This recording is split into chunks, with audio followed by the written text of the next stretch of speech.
Do better, Farmington Hills Police Department. Do better, Chief King. A recent field trip to the Farmington Hills Police Department by a local scout troop is receiving criticism, not because of anything they heard, but because of what they saw. And they took the little kids, this Cub Scout troop, down, I guess in the basement, where they do the target practice. And their targets were all black men.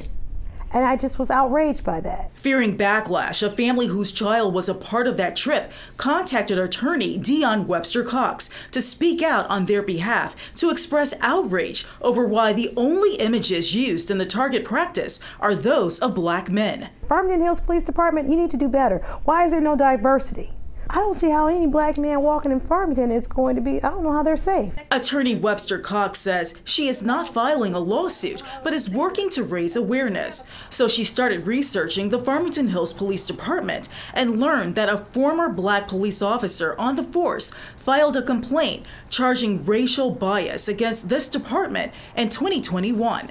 And that's not the only thing she found out. In July of 2021, the ACLU has sent a FOIA request over to the Farmington Hills Police Department and requesting about how money had been spent regarding, I guess, target practice. The attorney says the results of the request show that the Farmington Hills Police Department is not using all the materials they ordered for target practice. They ordered this target, but they had a lot of groups. They had Caucasians, they had, it was very diverse. Now, how is it you ordered this, but the only one that you're actually using is the black man? Critics say they have to speak out about what they saw because the practice could lead to racial profiling. Not only does it lead to racial profiling, you had a Boy Scout troop in there. You had 8 and 9-year-olds. What are you teaching them? Fox 2 reached out to the Farmington Hills Police Department to hear what they had to say, but we are still waiting for a response. At the end of the day, and what I just want to make clear